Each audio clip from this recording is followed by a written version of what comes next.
Welcome to Co-op Mode, round 149. This is your official video game podcast of Secret Friends Unite. My goodness, we're almost at a significant number in time. I am Todd Oxford, one of your hosts, joined by the Canadian Mark Carabin. Hello. How are you tonight? Mark. Yes. I was thinking about this. Okay. 150. Yeah. It's a sesquicentennial. That's the official name of that number. Because Michigan had that for a long time. I'm like, that's a number that I had not heard of. Sesquicentennial. So we're going to have to think about what we do for our next episode. It should be fun. Should be big. We don't hit this very often. We don't hit like big prime numbers because we do this every 2 weeks. Mm-hmm. So we'll have to think of what we're going to do, but I think we're going to make it a fun time regardless. We are in Shocktober, Mark. Okay. So if you see my background, I've got like Castlevania zombies going on. Pumpkins are being carved, pumpkin spice latte. We've got demons Doom, everything. You got a little everything going on. Exactly. Have you unleashed the maple syrup? Is that what's happened? I mean, I'm Canadian, so we unleash the maple syrup all year round. So we just, we add a little pumpkin spice to our maple syrup when it becomes spooky season. It's got to be like pumpkin spice Timbits right now. It's got to be Molson Ice, pumpkin is going on. Anything else? Pumpkin? Like, do you have a favorite like holiday treat you like this time of year? Oh, I'm a sucker for pumpkin pie. You give me a good pumpkin pie, I am. I'm good. That'd be. I like pumpkin pie. I like pumpkin anything. Like give me a chunky sweater and call me a white girl, because you give me a pumpkin spice muffin, pumpkin pie, whatever it is, I am down. Like, let's get some fall vibes going. Let's put Hocus Pocus on Disney Plus and call it a night. Oh, I'm all in. We watch all of the Food Network, like Halloween shows. Outrageous Pumpkins has been playing. Yeah. I'm all in. The weather's not telling me it's fall yet, which is ridiculous. Yeah. Don't like that at a bit, but we're having a good time. And I'm growing a pumpkin, Mark. In my garden, I planted pumpkins. I've got one pumpkin that is big, but it's still green. And I got another little pumpkin on the side. So hopefully that little guy will become a jack-o'-lantern in the fall. I'm going to feed it some water, and hopefully we're good to go. Either the opossum, the fox, or the squirrels don't attack it. But we'll see what happens. Fingers crossed for the little pumpkins. That's exciting. That's great. Yeah, I will probably share some pictures on the Instagrams and the threads, but we'll see where we go from there. But, enough talk about pumpkin season. We're going to be talking about that for the next 3 episodes, which is great. I love that. We're going to get some spooky season. I know we've got a couple guests lined up, so it's going to be very fun. So, but before we do that, Mark, I need you to thank some special people. Absolutely. I'm giving a big pumpkin spice shout out to our friends over at patreon.com/secretfriendsunite, where you can go right now to get a free 1-week trial for all the ad-free shows, exclusive shows, all that kind of stuff. Discord benefits, everything. Again, free trial, and then as little as $2 a month to help us out. So the people I want to thank, our besties tier, Chris from 1H1D, Derek Trevelyan, aka the Figure Dude, Francie, the official hairstylist of SFU. Apparently that's a title we're giving out now. The Xbox expansion pass. Todd with his luscious locks, and me in a completely different country, but Francie, good stuff. The Xbox expansion pass, and Charlie's uncle Tim. Thank you all so much. Our friends with benefits tier, John Sedorf, the Phoenix Sisters Entertainment Group, Brenna Myers, Corey in HD, aka the Boss Rush CEO, and Matthew Keel. And last but certainly not least, the person that that Todd just finished recording a podcast. They're doing double duty tonight. Sean, Stella, and Henry Nias. Thank you all so much. Everyone needs to tune into your new show with Sean. You wanna tell us a little bit about what's going on with you two? Yeah, it's got a great name. waiver wire wizard. So it's basically like leaning into like the fantasy football and also the waiver wire where players show up. It's a show where we talk about our fantasy football teams. We kind of guide you through. I am the noob. I am kind of like the gimmick man, the jokey guy, and Sean is the straight man with all of the info. We have a good time. We talk about fantasy football, how we're doing, but also help people with their picks in the world of fantasy football. I'm not sure how exciting fantasy football is in Canada, Mark, with the Canadian Football League. But you know what? If there is one, we want to be a part of it. So if you want to put that together, let us know. Yeah, I do not follow football at all, Canadian or American. So I'm definitely not the guy to ask about that one. I know at work they have a fantasy hockey draft. Oh yeah. And I once dressed up as fantasy football for Halloween. The wizard? I did. Yeah, I wore the wizard of fantasy football. I wore a big like Gandalf wizard like wig and beard, and I had a football jersey on and a staff with a football on the top of it instead of like a crystal or something like that, and that's what I wore to work that day. I was fantasy football. Mark, if I had a picture of that, you could be like our logo.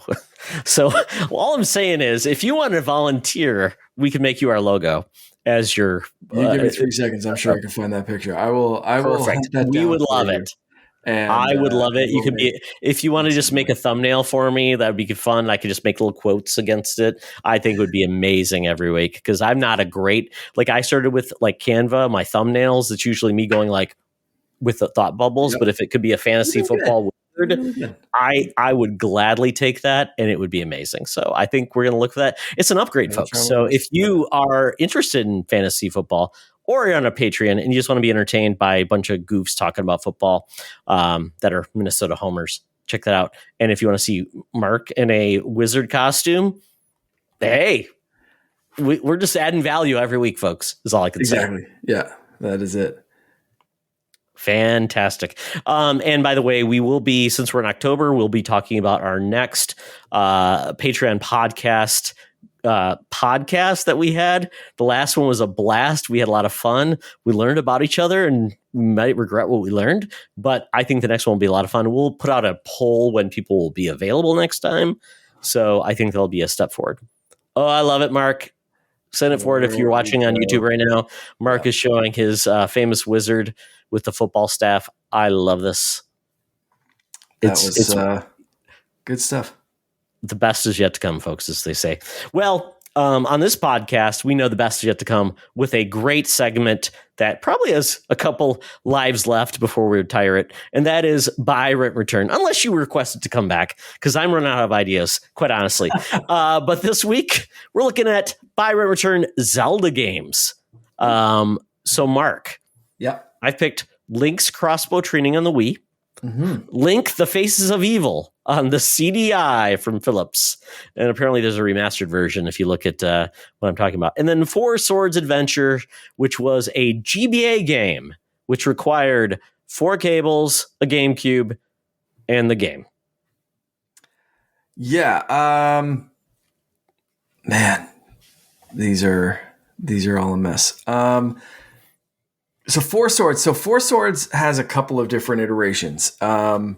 I think for Four Sword Adventures may have been mildly better than Four Swords, because Four Swords was like,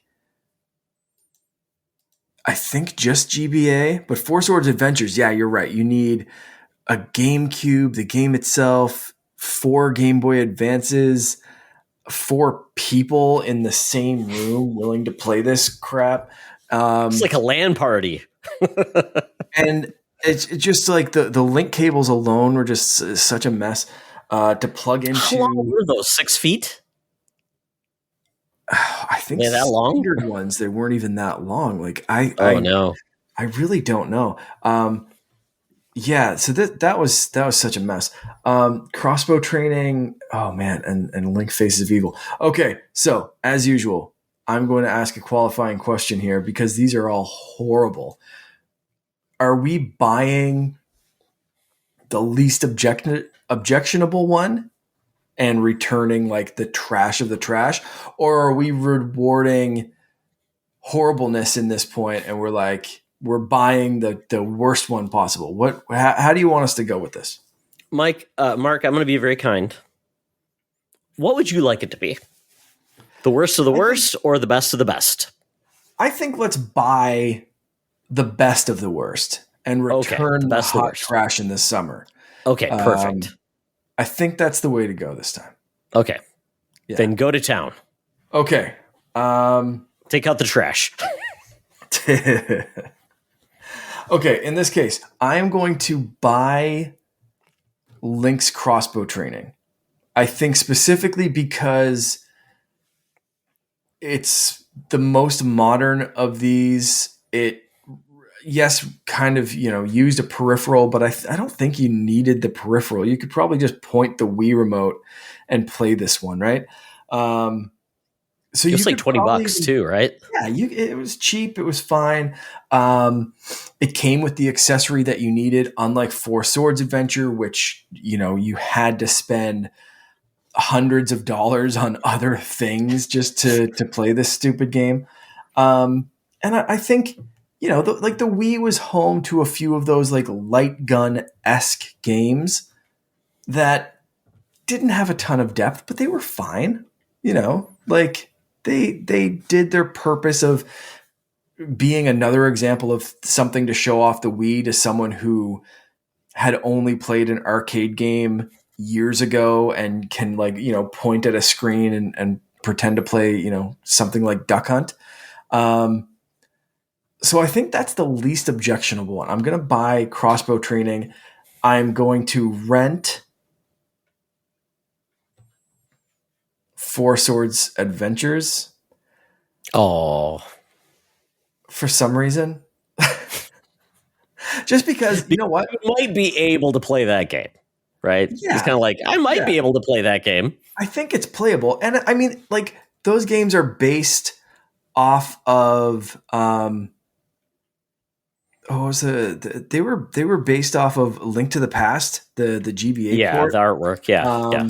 And I'm such a sucker for those kind of games. Like you get the Wind Waker style, but on the GBA, so that's like the Minish Cap kind of look. I love that time in gaming. I love that art style. I love the look. Obviously, like Wind Waker Link is permanently tattooed on me. Like I like that style. So I think that's the only thing really saving this game for me is like it looks like Wind Waker Link on the cover of this game. I was going to tell you that because there was so right now the Four Swords Adventure, if you want to buy it on GameCube, is $232. So enjoy that. Yeah.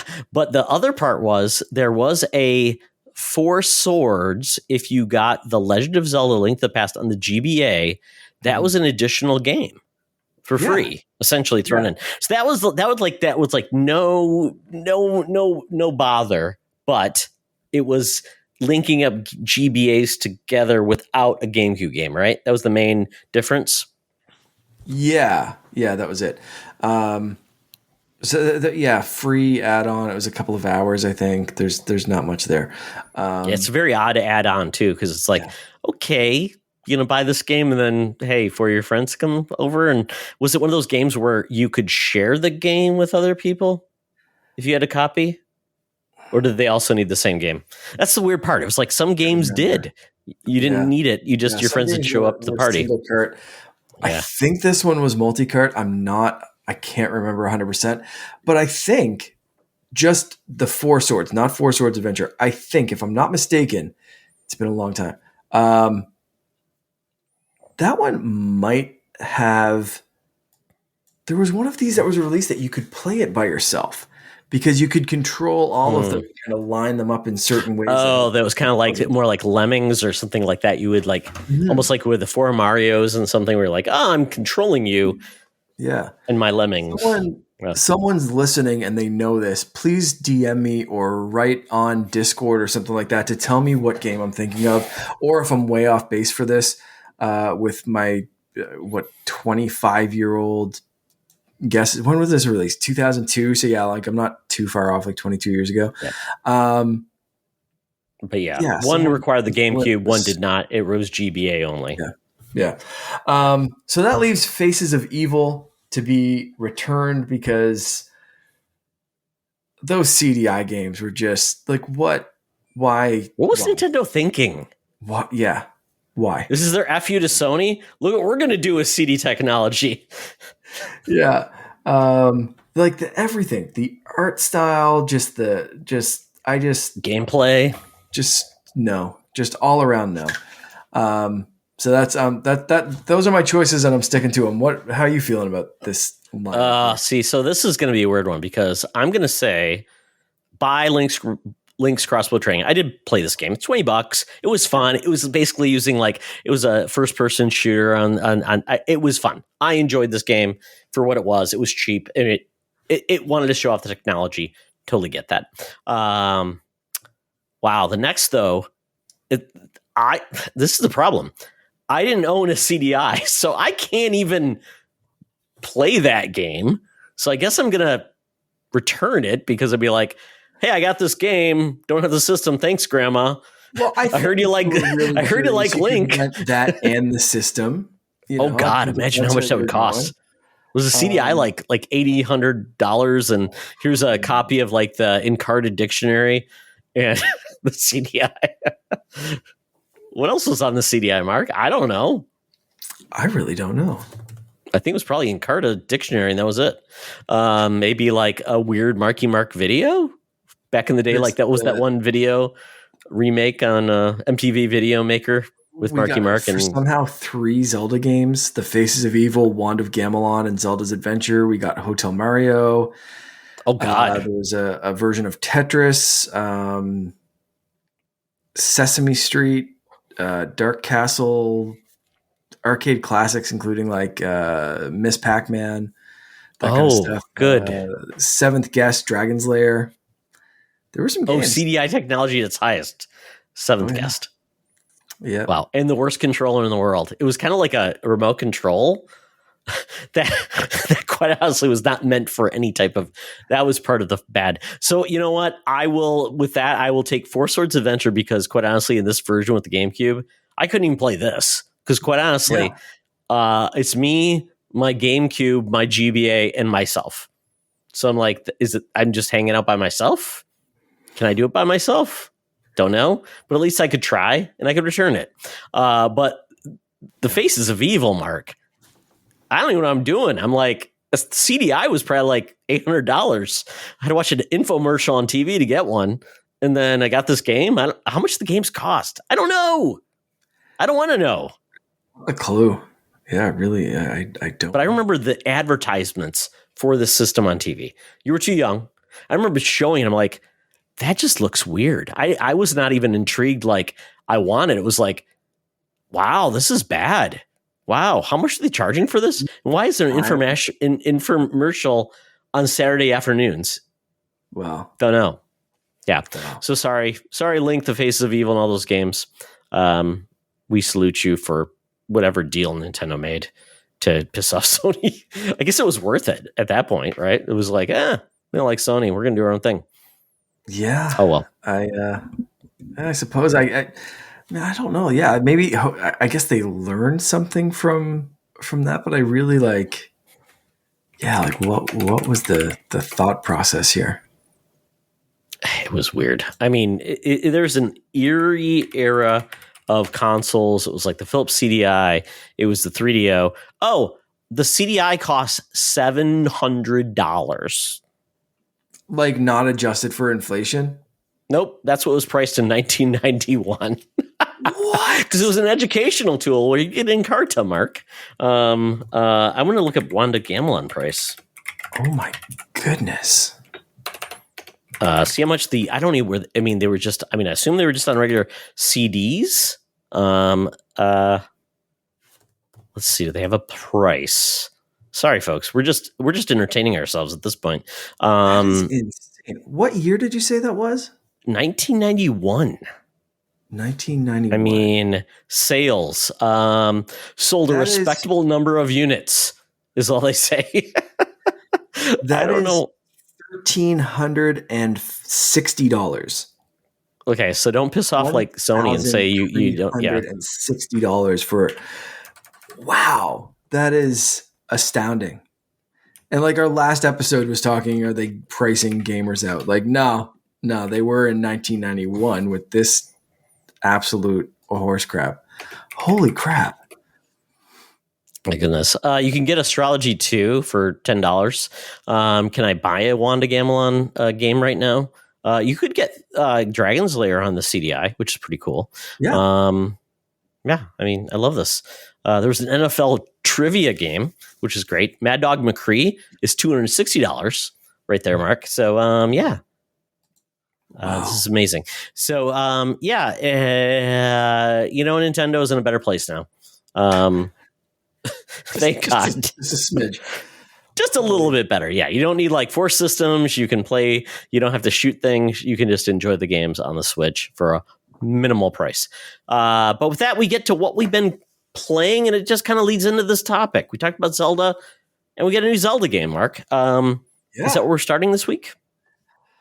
Realistically, yeah, I think so. I mean, I can start with something else because we've both played a little bit of Zelda. So let's play with what else we've been playing, and then we'll both back and forth on Zelda. So the only other thing I've been really playing, because my wife is back into a playthrough of Hogwarts Legacy.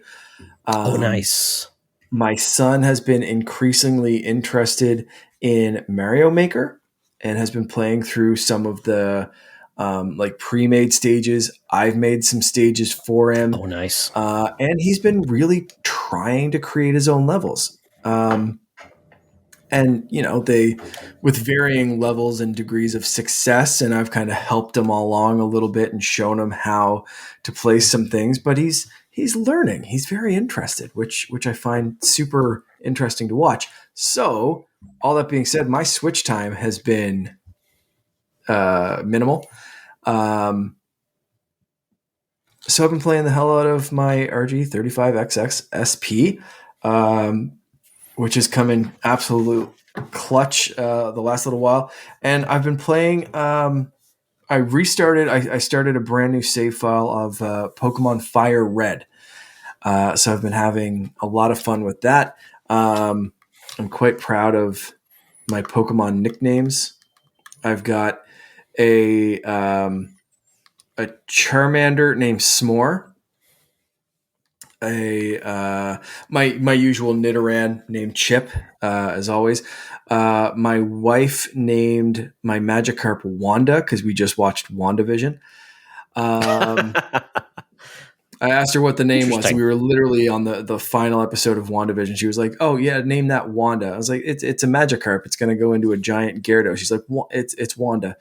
Okay. Have you seen a fish named Wanda? No. Oh my God. You need to see this. Amazing comedy. John Cleese, Jamie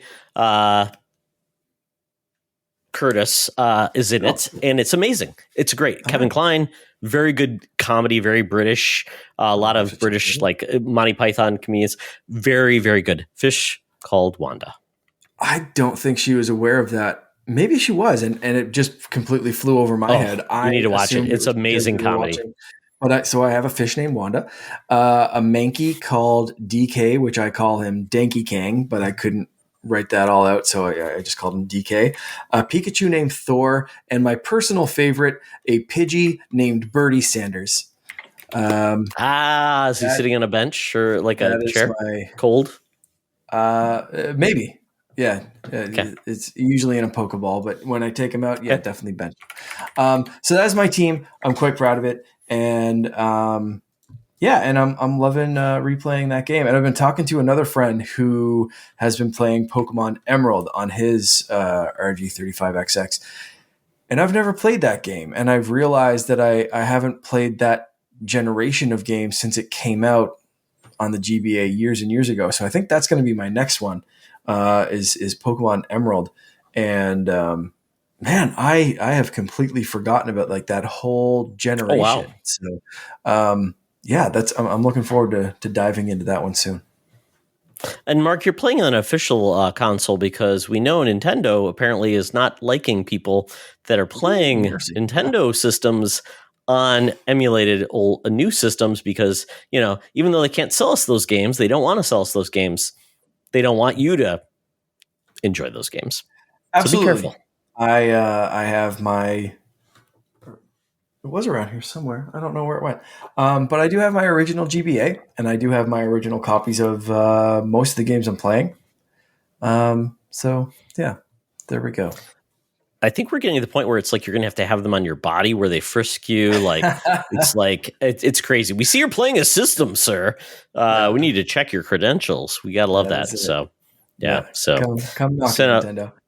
Wow. So let's get into what else you've been playing, and then both talk about Echoes of Wisdom. Sure. I have now beat AstroBot. It's an amazing game. Loved it. I think I finished at 205 bots. So I've got 95 more to find. Yeah. They are adding more challenge levels, which the challenge levels, Mark, take me back to Super Mario Sunshine in regards to some of those levels that are just like that, where they're one-offs, but you have to go to get the heart. Same thing with Mario Galaxy. Super hard, super fun for like one robot. But I still want to do it, and it's fun. Absolutely loving it. It's amazing. Yeah. It looks like such a fun game. Finn and I, this is one game that we've watched a lot of the playthrough. We on YouTube or whatever. He thinks AstroBot is super cute. It has. If we weren't planning and saving up for a Disney trip in April, I would probably be looking into a PS5 for Christmas because he is wild about this game, and seeing them collect all the little bots, and just not being a huge Sony guy myself, seeing how many of these bots I get excited for and I recognize is just like, whether my brother played the game or I just appreciate the games or know it from gaming history or have played the games myself on a PS2 or PS4. Yeah, there is something really magical about this, and I'm sure it's even more fun to play yourself than watch someone else play. It's great, and they've really in the amount of thought they put into all of the DualSense controls. Like when you're pulling like a spring, it feels like you're pulling a damn spring. It's so weird. I love it. The way it feels. And when Finn does that, when he plays it for the first time, whenever he does, or if he goes to his uncle's house and his uncle lets him play, whatever, or ask your uncle, Finn, to borrow the PlayStation 5. I think that's let your kid pull at his heartstrings. Don't have to buy one. Just borrow it for a week. His mind will be blown. It's wonderful. I even let Chris do some of the controls, and she does not do this. She loved it. She's like, oh my God, I can feel different surfaces. And it's amazing. So we had a blast.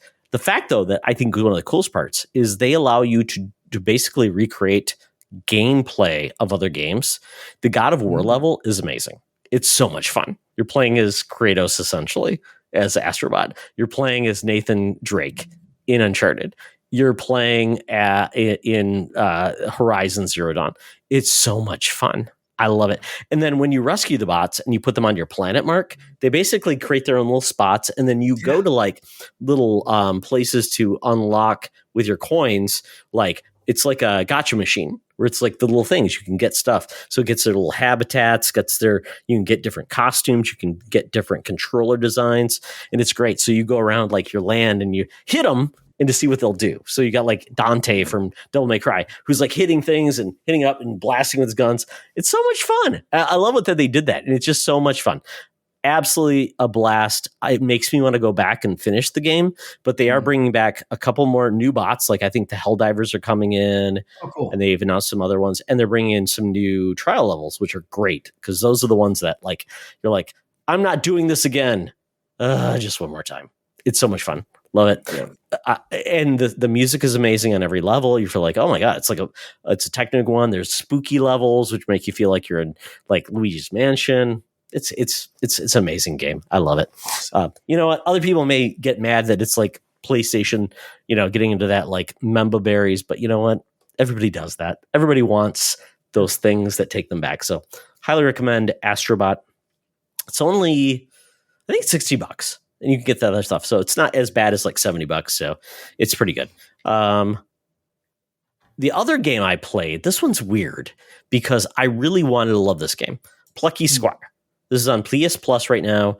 I think you can buy it for like $30, $20 on other systems.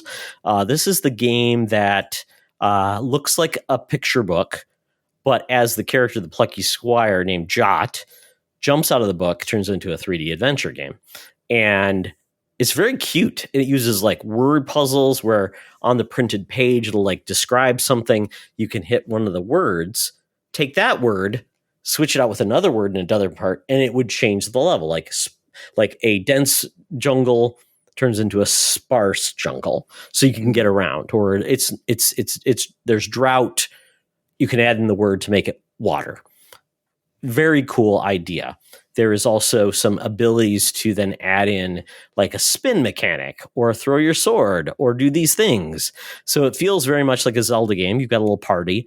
You're going through the book. You can then emerge from the book and go in the 3D world to do different things. You can go into the different pages of the book to go back. So I like the idea, and it's very beautiful, very cool. It is kind of feels like I know what they're doing, but I'm not loving doing it, which sucks because I think it could be better. Or execution? Yeah, absolutely. It feels like, hey, they got the Zelda thing, but I'm like, yeah, but the combat's not very fun. Or it's doing this, but it's slowing me down. Or there's some stealth. I don't really want stealth in this game. Or I know what word I need to find. Where was that word? Let me go back, find it. So it feels like more busy work at times, and that gets in the way. I'm not the only one that feels that way because I'm like, when I hear people talk about the game, I'm like, maybe they're old curmudgeons. Maybe they feel that way. Yeah, no, I feel the same way too, which sucks. But I'm not paying for the game. But it's adorable.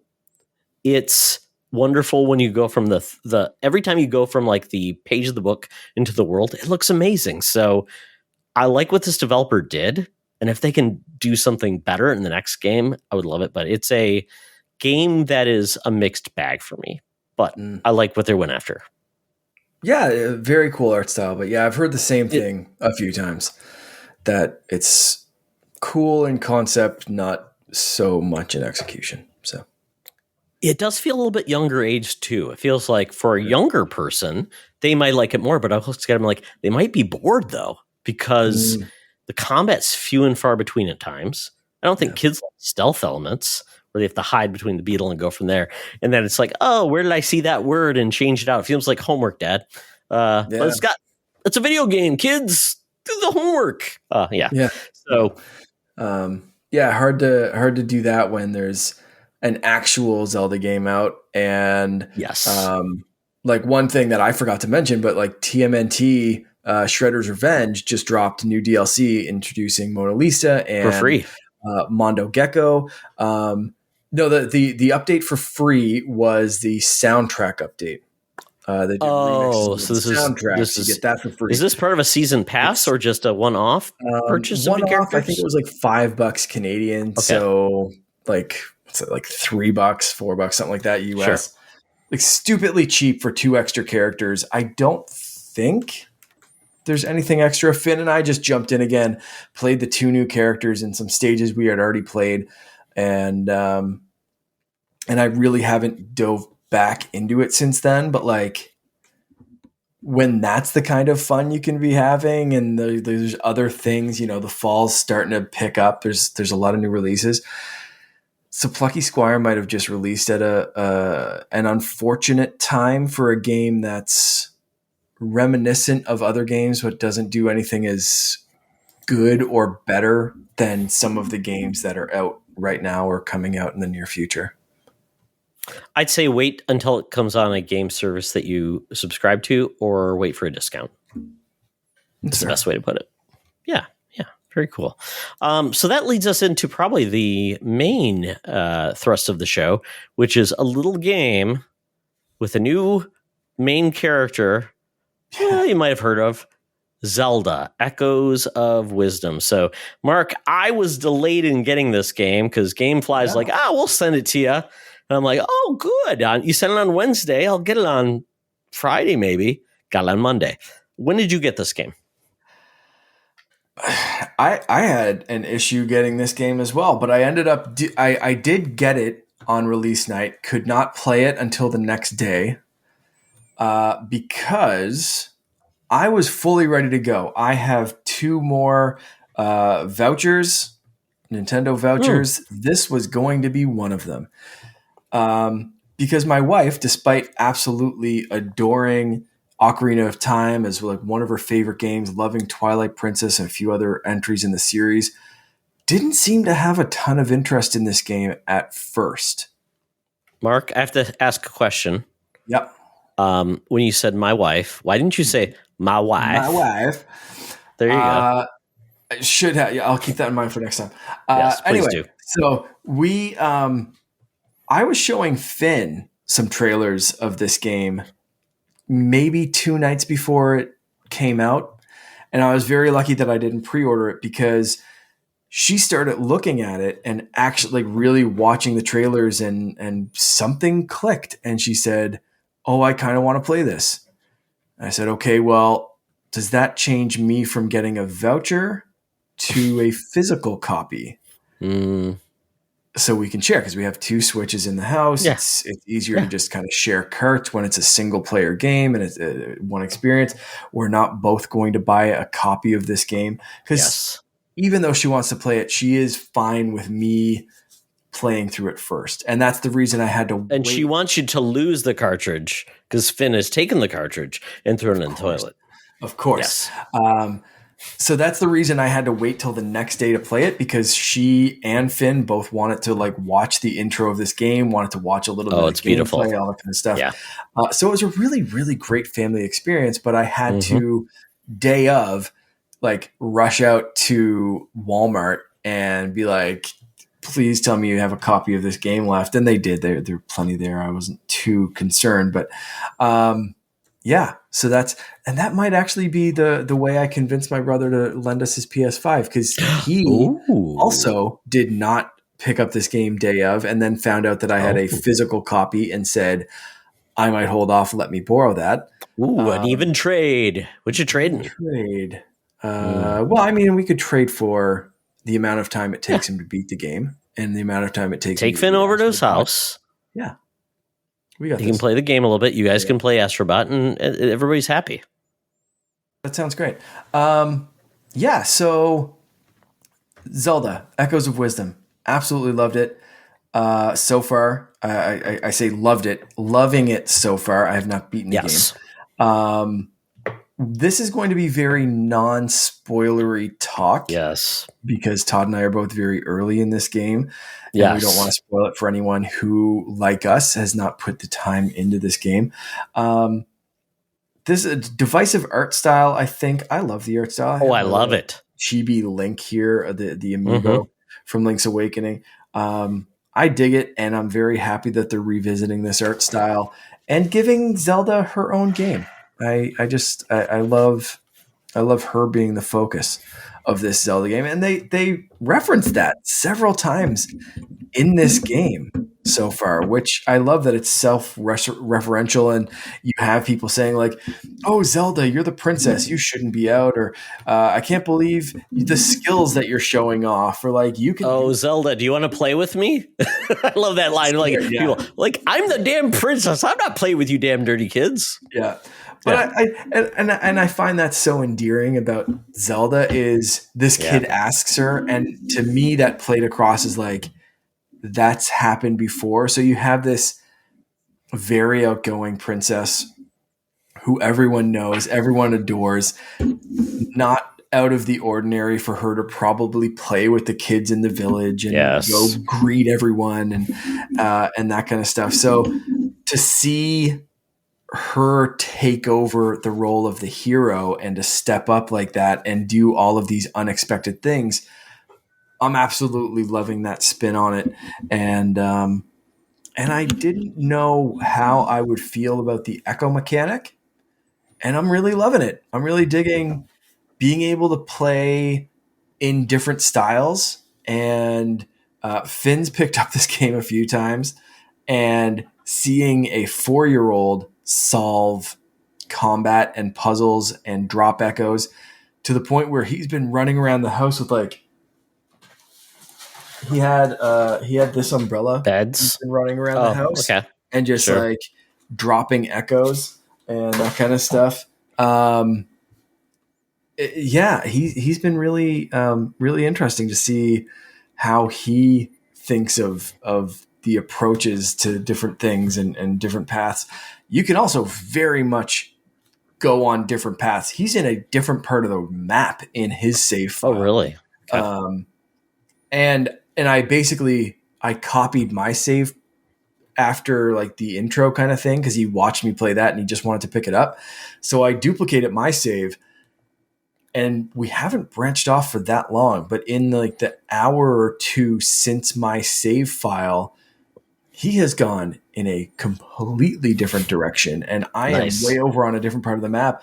And it's just like, okay, I guess you can really just go where you want. This is very much Breath of the Wild style, like maybe not quite that open, but like if you can see someplace, if you can figure out a way to get there, you can. And it depends on how many echoes you have, and you get more and more as you continue. But you can start stacking things in interesting ways and kind of puzzle solving to give yourself a leg up over a cliff or over a hill or on top of some trees, which then you can use those to jump down to a different point. So super, super interesting puzzle solving that I was wondering at first if it would be broken or feel weird.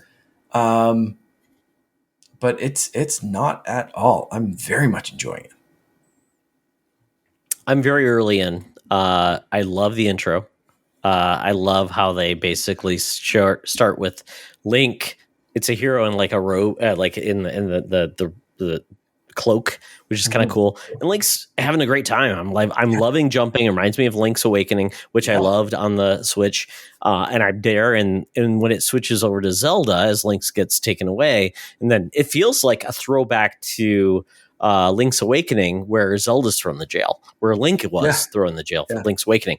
And I like that. And the fact that Zelda is, at this point, is trying to use her intelligence to navigate with the abilities she gets, which basically is the echoes, which is basically duplication of efforts of things. So first you start with a cot, then you get like a crate, and you do things like that. I have not gotten more than that.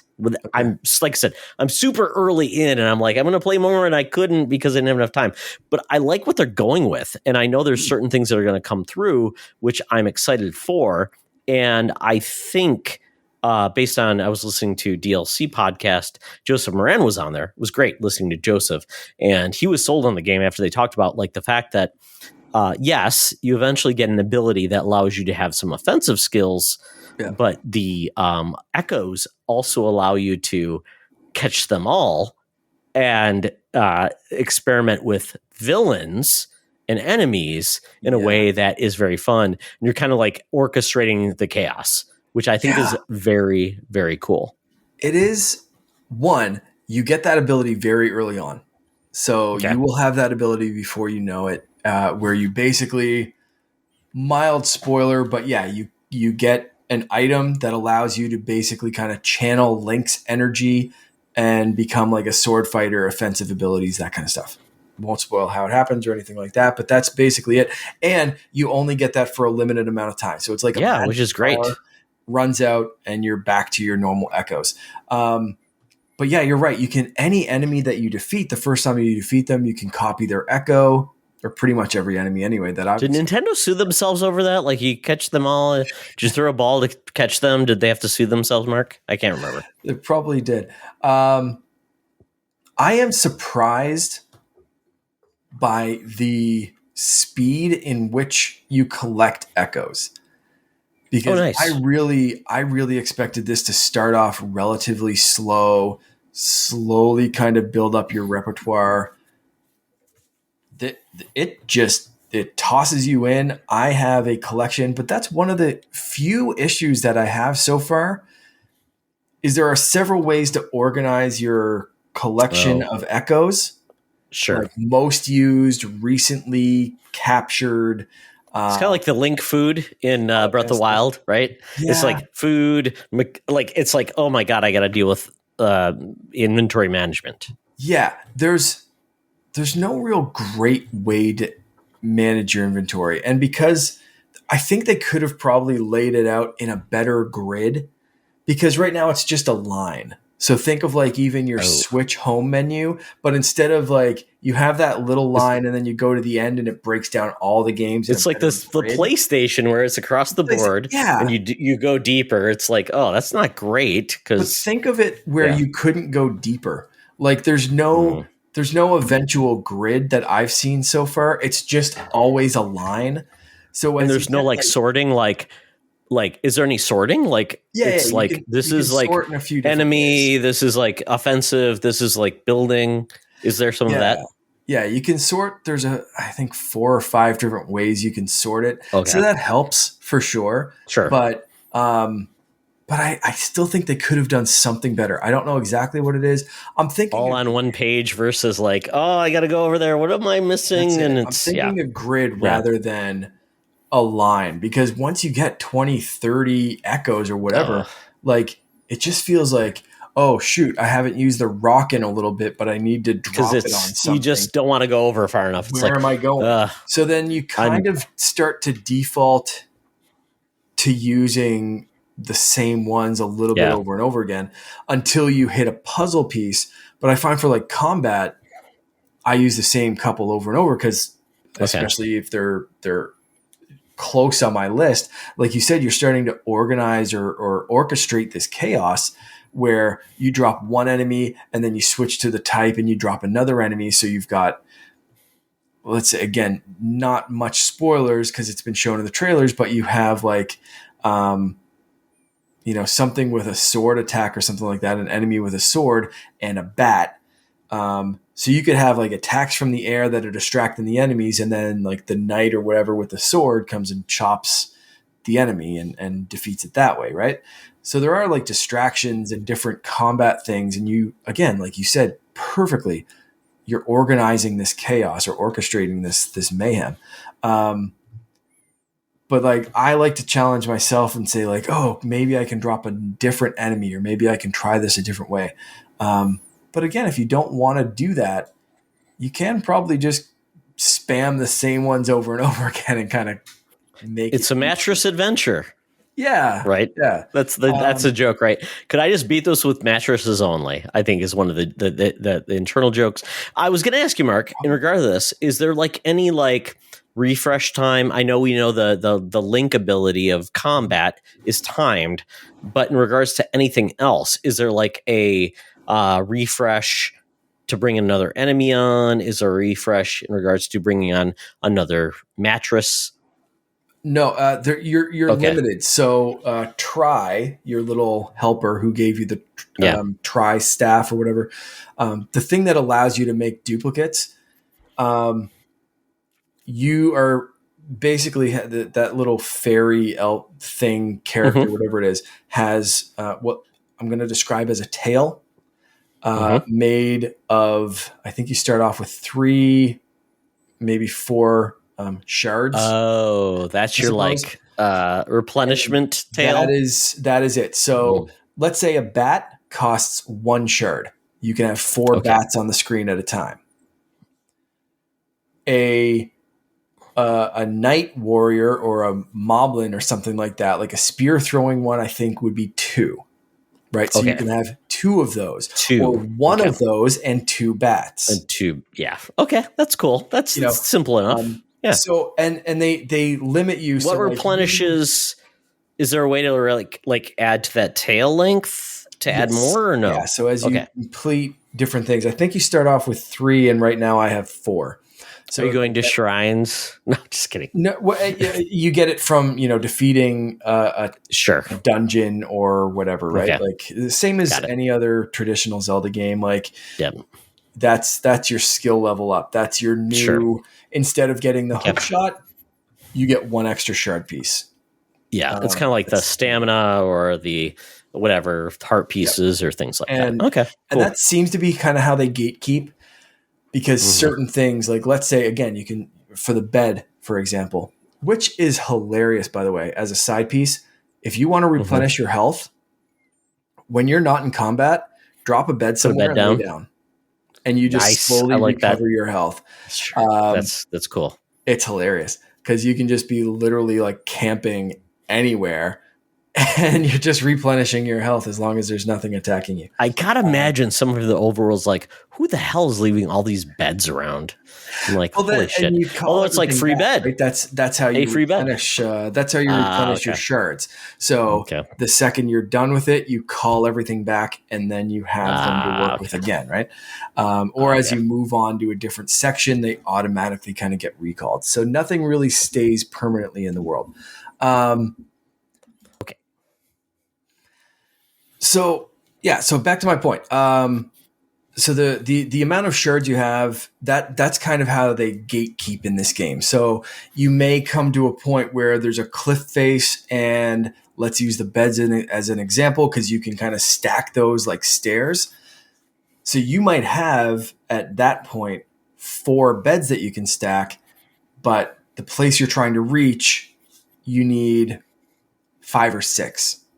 Right? It's like stamina in some ways, right? Exactly. And when you get up and you try to stack that 5th bed on top of the 4, the bottom one disappears, everything falls down, and you can't get up there. So they do some very Breath of the Wild stuff, like you said, with stamina. Only this time it's how many echoes you can create on the screen at one given time.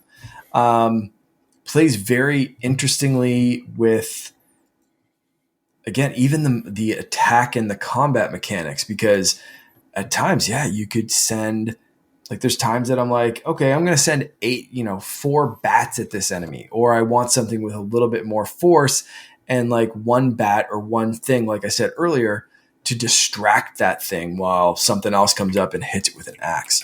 So there's some very interesting combat and puzzle solving mechanics. And again, it's the Zelda team, it's Nintendo. I don't know why I expected it to be broken and uninteresting, but I've been very pleasantly surprised. It is interesting because I was mixed on Tears of the Kingdom. I know, Mark, I know we both kind of struggled with that game in certain ways. We both loved Breath of the Wild. And the fact was, we're like, oh, I loved a Link's Awakening, because I'm like, I love the fact that they really went back to the kind of the heart of it. They made it better. It was fun. And I feel like this game it's like, okay, we're going to bridge both kind of like the modern 3D plus the 2D that people loved, and bring in some innovation to it. And I like the approach to it because it feels very accommodating, and it feels like it's not overwhelming, which I think Tears of the Kingdom, it often felt overwhelming. It's like, I could go a billion places. I don't know what to do. And I feel like, well, I'm stuck, and if I don't come back to the game, I'm going to be lost. This one feels a little bit more approachable to that, and that's great. Especially for younger gamers, because I know a lot of people have said Tears of the Kingdom lost me, because it's like, I didn't know where I ended, and I could go down the chasms, I could build things. It was just too much. Like I was frozen with choices. And like I said, Finn and I are on 2 very different paths, but very early on, again, they kind of give you 2 directions to go in. They're on opposite ends of the map. I picked one dot that led me in a certain direction. Finn evidently either picked this other dot or just naturally gravitated in that direction.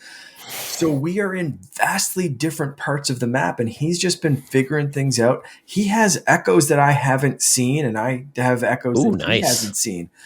It is really, really cool to see something that, let's say after 30 minutes to an hour, I duplicated the save, and since then it is vastly different games. Oh, that's great. That we've experienced. It is really, again, bringing me back to Breath of the Wild. When you first started playing that, I remember so vividly talking to Bobby, the Nintendo guru, about that game, and being like, oh, I went this way. And he'd be like, oh, I went that way. And I said, I saw this. And he'd be like, I didn't see that, but did you see this? And like every single day it'd be a new thing. And we like finally, after like 100 hours, we were like, did you do this? Yeah, I did that. Oh, thank God. We finally saw something that was similar, like just such different experiences. And this is bringing back, like you said, you have Link with the blue hoodie on. And I think that's a very intentional purpose. And Zelda puts that on too. I think that's very, very intentional, a very intentional way to bridge that chibi art style, that top or isometric, whatever top-down view, and a little bit of that inspiration from Breath of the Wild and this open world that we're used to experiencing in the new games, by giving him the blue tunic and saying, like, this is kind of the Breath of the Wild Link, or at least that look, with the tunic and the blue instead of just like, this plucky little green fella. So it's a fun way to kind of bridge those two game styles and philosophies of the way you have to think about and approach this game. It's a really interesting game. Yeah, it is interesting. And I think that's a very cool way to approach it, because oftentimes Tears of the Kingdom was daunting. Yeah. Like I say, it was huge. It's like, where do you go? And it's like you could play that game for 10 hours and feel like you accomplished nothing. And that was a big challenge for people. And I felt that way many times. So I'm like, I have to feel like I accomplished something. And I'm like, I didn't. So I'm like, where am I doing? So is my time spent better elsewhere? I feel like this game is more condensed, so you get a feel of that, but you can also feel like you've accomplished something, and you can have fun and say, hey, look what I did. And this is very an interesting way to accomplish that. So I think it's a cool approach to Zelda, quite honestly. And like I said, right now, that's starting, there's only 2 points on the map. So you can pick two. Feels like a broad choice, but it also gives you two very real points to track down. So you're feeling like you're accomplishing something. And along the way to those points, you are getting so many echoes that it feels like every couple of seconds, every couple of screens, even though the screen doesn't change, but I still kind of think of it in those like moving, shifting tile screens. But like every couple of minutes, you're getting a new echo. You're coming across a new bad guy or a new item. And it just feels like you are constantly being rewarded for checking out a new tunnel, for going around a new corner, from taking on an enemy and figuring out how to defeat them. Every second, every couple of minutes, there's some kind of new reward. I think they really learned from Tears of the Kingdom in that respect, where there's like hardly a couple of minutes that go by where you're not seeing something or getting something new or getting some sort of reward for every little thing that you're doing that feels, again, condensed, real, rewarding, and feels like you're moving along with your skills. Yeah, I think it's a big part of it. It's like it's risk and reward. It's experiment and reward. I think Breath of the Wild or Tears of the Kingdom at the time, I felt like I was not getting rewarded very often unless I was rewarded with my own weird, like, I like that part. I felt there was just too much and too broad at times that was frustrating. And I'm like, okay, cool. I know people loved it. I'm like, after a while, I just burned out. I'm like, okay, it's too much effort. Like a Minecraft style reward in that game, right? Like it was your own self-satisfaction of like, look at the crazy shit that I built, right? It was that kind of thing rather than like I leveled up, I got a new weapon. It was just like, I super glued these things on top of each other and added this, and now it's a flame-throwing dragon with, 6 wheels that can go over a mountain. Like it's a very different style of reward, but I get why people liked it. But yeah, for you and I think we both kind of felt similarly about that. Yeah, if building is not in your wheelhouse, I felt like the return on investment was less because I was just like, I want to do the least amount to make that guy's sign stay up. And that was like my challenge. Yeah. I'm not going to make a vehicle that can go on 4 wheels because I'm going to screw up. And then I go to that shrine. I'm like, shit. 85 times making it, trying to do the thing I want to do. I'm like, that's not fun anymore. I'm like, just kill me now. Can I just hire somebody to do that for me? So that's where I kind of laid off, even though I've heard the game is got some amazing elements. I'm like, can I just play like the simplified version of that to get to the cool story elements versus having to do all the grunt work? So this is a game I think that maybe meets us on other people's terms, which is cool. So check out this game, folks. I think this is amazing that we're getting a Zelda heroine game that, yes, you get to do some side swiping with Link, but it is quite not the focus. It is quite honestly about doing more with creativity. So check that out. So with that, Mark, I want to say, folks, let us know what you've been gaming. If there's anything you want to say about the games we've been playing, your thoughts on Zelda Echoes of Wisdom or any other games you've been playing, let us know. But until then, listen to this ad. Hey, Secret Friends Unite, let me tell you about Zencastr. We use them for our show, and now they're supporting us. Zencastr is now the all-in-one solution making podcasting easy. It's the ultimate web-based podcasting solution. Provides high-quality audio and video podcast production and hosting. With a full suite of professional tools, podcasters can seamlessly record, produce, and publish studio-quality content, all from one dashboard. Being a creator has never been easier. And we chose Zencastr because of the ease of use, high quality output, and it makes it super easy for our guests to come on. We had multiple solutions we tried before, and Zencastr has just been the best fit for us. Why Zencastr? It's now super easy to record a podcast with Zencastr. Log in using your browser and start recording a high-quality podcast right away. Record studio-quality sounds and up to 4K video with your guests. Feel a sense of zen knowing Zencastr's multi-layered backups ensure you always have your recordings in the highest quality, even if the connection is unstable. Have you ever worried what you sound like? Zencastr's post-production process makes you sound buttery smooth. It automatically removes those ums and ahs in your recording. It removes those awkward pauses in conversation too. Set the right podcast loudness and levels while reducing background noise with the click of a button. So if you're interested in making an easy, high-quality podcast just with the click of a browser button, go to zencastr.com/pricing and use my code SFU1. You'll get 30% off your first month of any Zencastr paid plan. I want you to have the same easy experiences I do for all my podcasting and content needs. It's time to share your story. Now back to the show. We're in the bonus round, folks. And Mark brought this topic forward. It's pretty cool because we are looking at Zelda Echoes of Wisdom is kind of essentially the really first version of a Zelda game where Zelda is the lead character. And Mark said, hey, let's talk about what type of game we'd want with a secondary or backup character where they would headline the game. And what type of gameplay would we want from that? Yeah. So Mark, since this is your topic, tell us more. Sure, and I know it's not her first game, but we also got a Princess Peach Spirit Tracks game.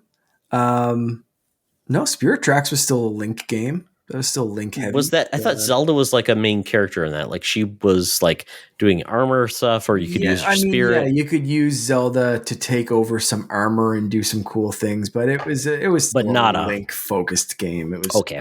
You were very much controlling Link for most of that.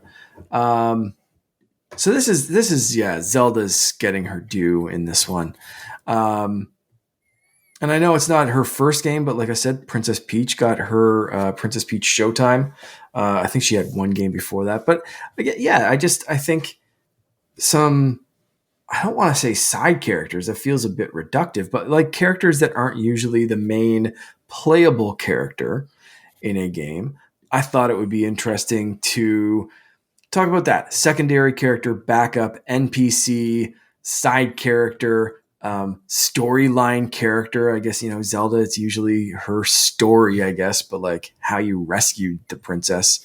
So if you could take one of those characters, have them headline a game, what would the game be? And what would the gameplay be? Would it be the exact same as the original base game, or would you change something? Like what genre of game would it be? How would you do it? I have some examples that I think would be fun, Todd. I came up with 4. Okay.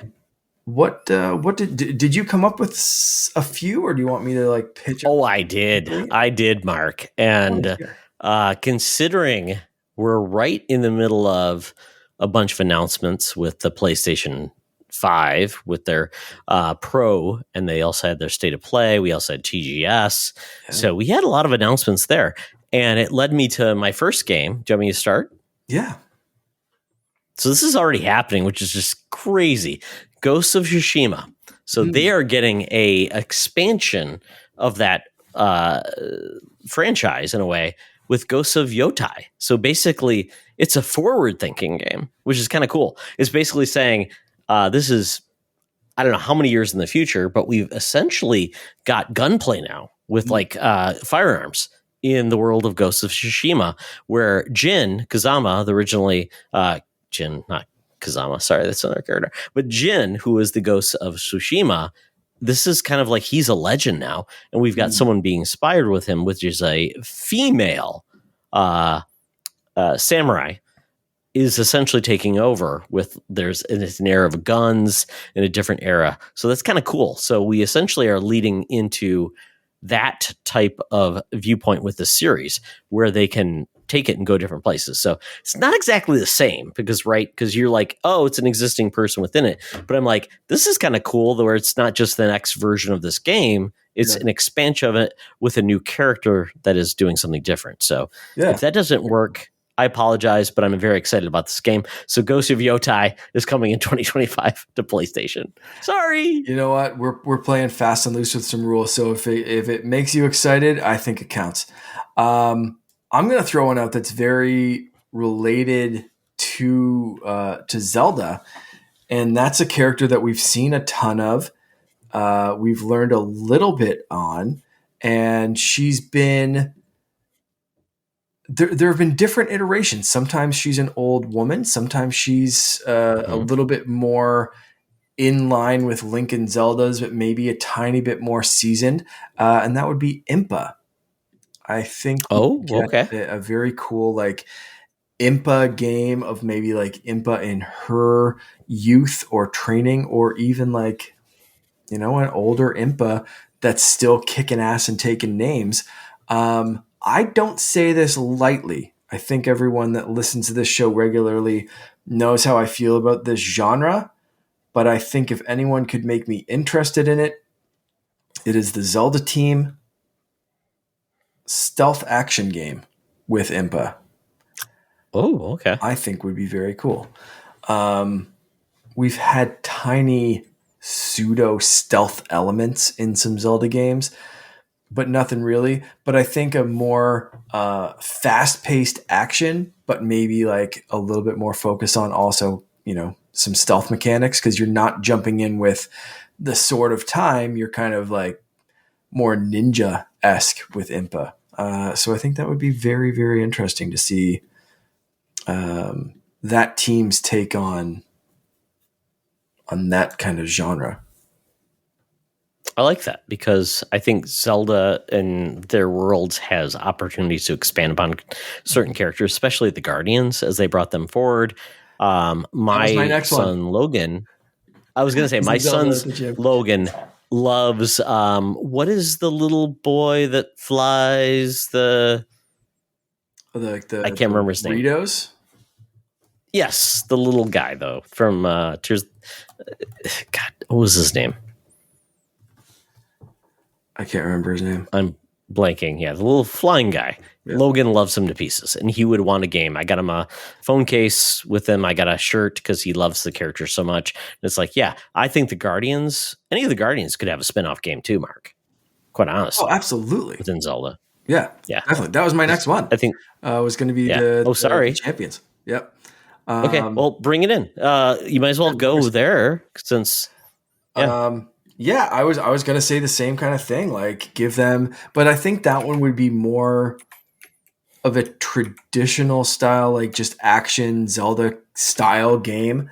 Um, very, but like using their different abilities as them. Like I know Link's gotten some of their powers in the past and that kind of thing, but I think um, the way I picture it would be changing from the different characters. Like one mission could be Goron, another mission could be the Rito, and playing with their different like play styles, having a heavy character, having a light character, having a more stealth character or whatever. I think would be very, very interesting. So I'd love that. Whether it was focusing on just one or focusing on all That would four be or great. focusing on a new team that's we have to bring together four different people from the four different kingdoms to pull off a heist or a mission or this kind of thing. Link's off fighting Ganon, but this is important. I was going to say, how often is Link just gone and nobody knows where he's at? I'm like, Yeah, right? We got to rescue Link's ass. That's it. Or like he's busy with some stuff, but this is, that's the A team. Link is the A team.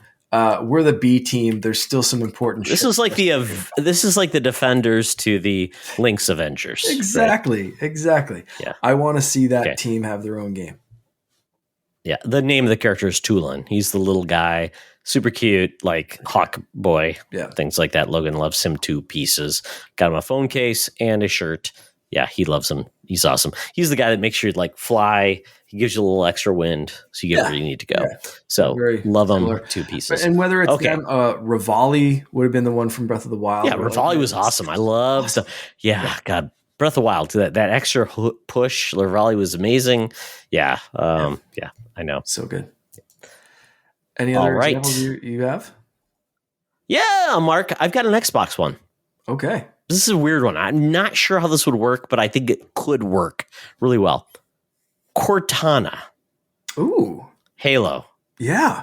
I think of like, how could Cortana use her abilities to essentially link a team together from the Halo universe? Kind of be like, maybe she could hop and control characters. Like, that would be her ability. Like, I'm going to go in, like, instead of like having different Spartans, maybe she could go in and link and take over certain characters, almost like a entity. Like Geist and GameCube. Exactly. And I'm like, how cool would that be? Because, I mean, Cortana is like a tactical expert. She is well versed in a lot of like combat lore, tactics, strategy, whatever.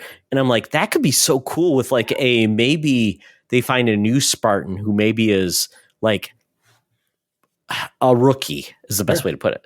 And then they would team them up with like, Cortana is going to help you through different areas where you can maybe send out Cortana to like control characters, or maybe Cortana is the main character and helps the new Spartan along their way. Yeah. And it creates kind of an interesting mix of, are you going in as Cortana to the different characters? Are you going forward and controlling where Cortana goes?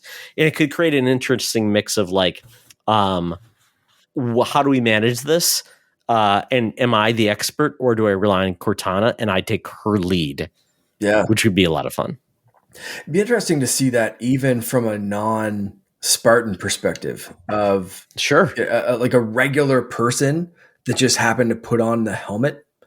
They probably and has to take direction for Cortana. Yeah, I mean, and to play it differently because they probably couldn't fit in the rest of the Spartan armor because the Spartans are massive, right? So you get a regular Joe Schmo that's just trying to survive this shit, and they see a helmet and they're like, "Okay, I'm gonna." And she's almost like a training program to them. Yeah, she's the one that's saying, "Okay, I'm gonna go hack into this. You have to stay low, or you just."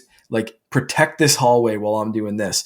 And the person has, no combat training. I think that'd be a very interesting take because we've seen highly trained regular people in ODST. We've seen Spartans, but we haven't seen like a normal-ish person in that universe, or like at least there's perspective of playing from that normal kind of person. I think that'd be really cool. And that's such a great way to do it, of like Cortana or an assistant or whatever, just like, hey, you found this dead Spartan's helmet. The rest of the armor is not going to hit. You cannot take as many hits as a Spartan or an ODST, but we're going to get through this together. Yeah, and it leads into maybe a situation where you have to figure out restraint and learning, or maybe there's points where you disagree, and then do you take a chance or do you listen?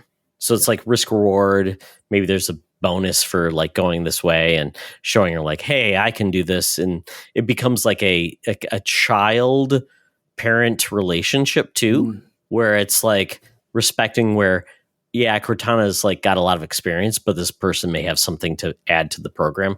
So it becomes like a learning experience, a kind of a mentorship, which could add a lot of moments where you've got like Chief, who's kind of a badass, is like, what is he going to really take away from a program versus someone who's new and maybe needs a little more direction. So that's kind of where I thought with Cortana. I'm like, why not do something a little bit different? I love that. Absolutely.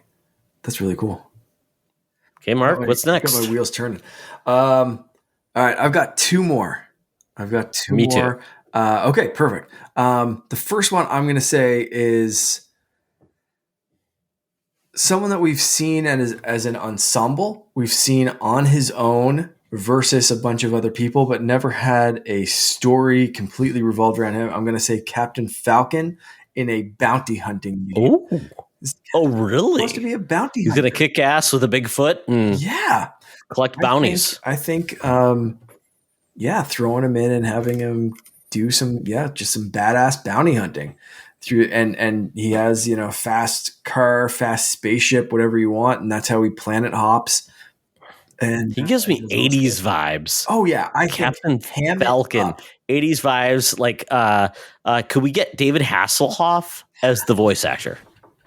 I think like ham it up big time. I was thinking more like Beautiful Joe, but like David Hasselhoff voice vibes, 100%. Let's have his car talk to him. I don't even care. I just think straight action, beat him up. Like you said, like that cheesy 80s Captain Falcon. I love that. Someone who screams out their finishing moves like One Piece, like Falcon punch. Like I want that to be just full 90s beat 'em up ham and have some fun with it.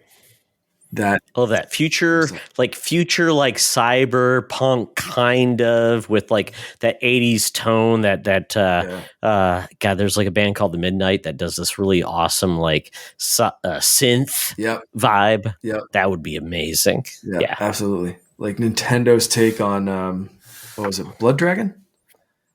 Yeah, absolutely. It's like cyberpunk, but PG, not PG-13 or R-rated. Yeah, everything's just neon and crazy, and he's just screaming out Falcon kicks and Falcon punches and collecting his bounties as he goes along. There's like a cartoon, like an Archer I think it's called like Paradise City or something like that. Very similar vibes of like, oh my God, they got it, they nailed it. Yeah. Very cool. I like that, Mark. Captain Falcon. He needs some love. Yeah. Okay. I'm bringing in someone off the bench, a little older, a little wiser, but obviously has a lot of stories to tell.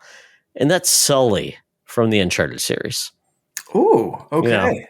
Nate is kind of like brought him along, but I mean, Sully's been there. He's known places. And I think we go back to the 80s for Sully. I mean, I think of like Duran Duran, Hawaiian shirts, maybe white jackets, a lot of cocaine everywhere around his body. Yeah. I don't know. But he's like looking into like different areas of like, he's looking for the fountain of youth in Miami. Why not? With what was the conquistador that did that? There was probably somebody explorer there. Yeah. But he's exploring like the shifty parts of the southern parts of North America. So like New Orleans, Miami, he's going to find like conquistadors treasures. Sully is there in like a Camaro with T-tops, with a chick with, I'm thinking like Burt Reynolds vibes. And this is like Sully's tales. I like it. That's what I'm going to call it. He's going to have fun. There's going to be sinkholes in Florida. There's going to be rednecks he's take on. There's going to be like weird like American like deputies like in Smoking the Bandit. But it's going to be Sully who goes above all this. Maybe he's got like one of those like vehicles with like the what's the big like they're out in the Everglades with the big old like spinner in the back with what's it called? Like a hover. I'm trying to remember, like the hovercraft, kind of. Sure, why not? He's in a hovercraft.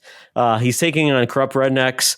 Sully Tales, redneck incursion is what I'm doing. I love it.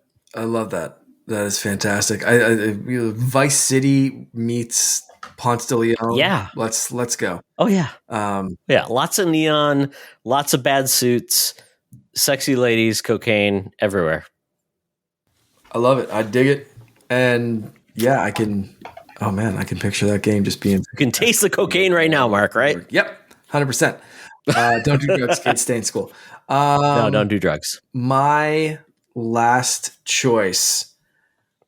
This could go either way.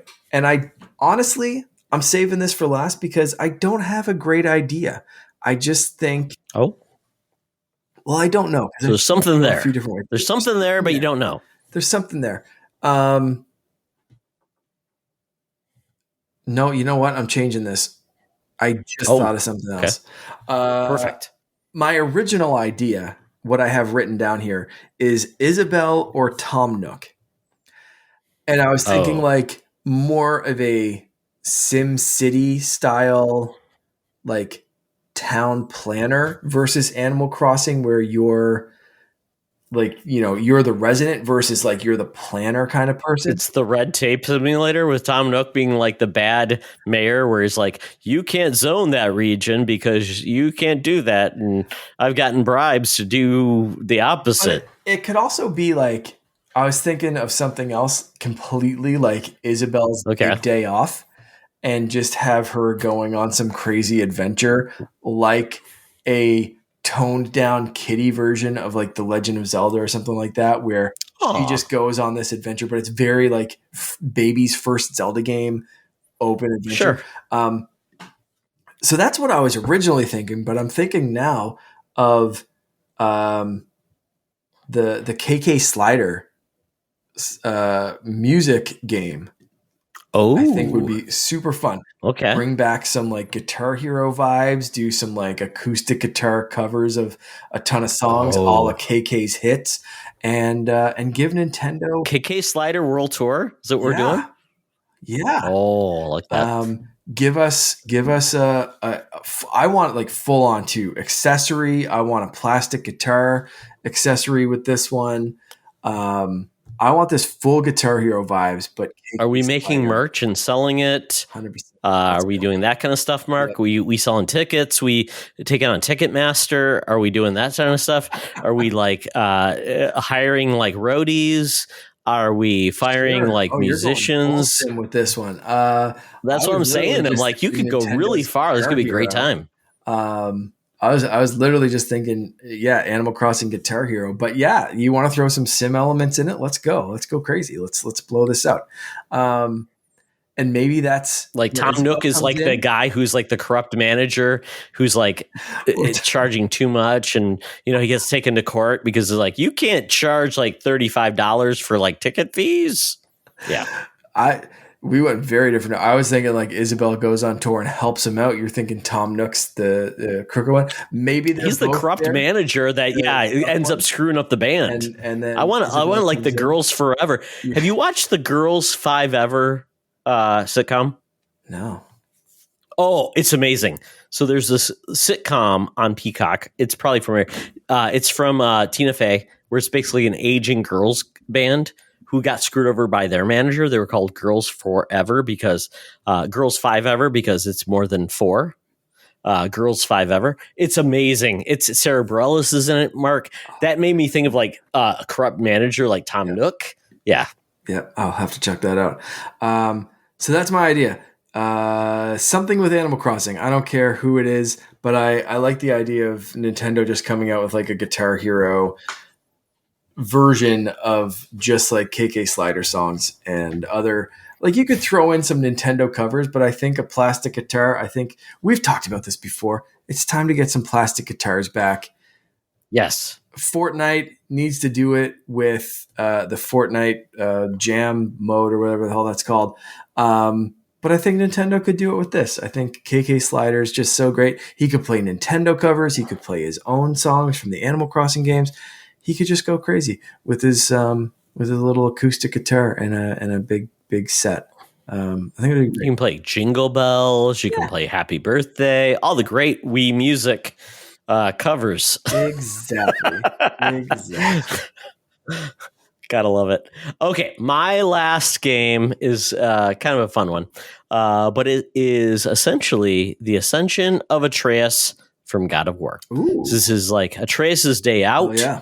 He has taken over for Daddy Kratos. He's going and doing his own thing. He's been a bigger part of the God of War series, and I think at this point it's time for him to give his dad the middle finger and show that he is a demigod that is ready to rock and show all the different gods his abilities. So I think this is cool because Atreus has shown up in both games. It's been amazing. And I think at this point, Kratos can take a back seat and we can have Atreus come back and shown his own value. So I think this is kind of cool, kind of like the young kid who has to show his dad that he's got some value. So I will take Atreus, demigod of war, demigod of whatever, and I think he's going to make some mistakes, and he's going to have fun along the way, Mark. That'd be awesome. And I think you could have a similar play style to God of War, but again, playing more into those strengths. Maybe a little less I'll charge headfirst into anything like Kratos can, where he's not the God of War. He is a little different. You know, he might have the son of war. Might have to be a little bit more thoughtful about how he approaches combat. Might be a little bit more stealth or distance or planning involved or something like that. A little bit more tricky, mindful with your combat. Could be more of a politician of war. Exactly. I think it becomes a scenario of like, what would you do with that character? I think that'd be great because I think with Kratos, we've kind of seen his arc and now it's for Atreus to find his way. And what would you do next with him? I think would be a great next iteration of that series, especially as we I'm a dad of a son of a kid going to college right now. I haven't let it go. I have to let him go. Mm-hmm. I can't talk to him every day in college. What are you doing? Where are you spending your money? Why are you doing Patreon? I don't know. It is what it is. But at this point, Atreus needs to be on his own, just like Logan needs to be on his own. So, Sorry, Mark. Put on my laundry there. So enjoy that. Dad, let him go. It happens. Yep. It happens. Well, very good. This was fun. I like this, Mark. We don't always get to do our own the duopolis of this show, and we're going to have some guests going forward. But I'm glad we got to do this. It's very fun. We take up our time. We like to talk, and we like to have a good time. Yeah. So, with that, Mark, tell people where they can find you around the interwebs. Yeah, you can find me on Instagram, Threads, TikTok, and of course, hanging out in our Discord group, Discord channel, everywhere at Canardian_Jedi. Excellent. You can follow me at Toxtra on the Threads, at Secret Friends Unite on the Threads. You can go to our Patreon, Secret Friends Unite. Our patreon.com/Secret Friends Unite, our website, secretfriendsunite.com, and everything above. We got a YouTube page. We've got a Facebook page. We got everything out there. Just let us know where you want us to connect with you. and we're excited to do that every week along the way. So, Mark, thank you for joining me talking about video games. And folks, if you'd like to join us, let us know. We'd love to have guests. And with that, remember, folks, it's always better to game together. This podcast is part of the Secret Friends Unite podcasting network, available on Apple Podcasts, Spotify, and podcast services around the galaxy, as well as video on our YouTube channel. You can support Secret Friends Unite by becoming a Patreon member, get bonus programs and more over at patreon.com/secretfriendsunite. Join our Discord community for even more discussions on all things geek. For all the latest updates on Secret Friends Unite, make sure to follow us on Threads at secret.friends.unite and visit secretfriendsunite.com. Find our merchandise at TeePublic and Redbubble. Thanks for listening, and may the Force live long and prosper.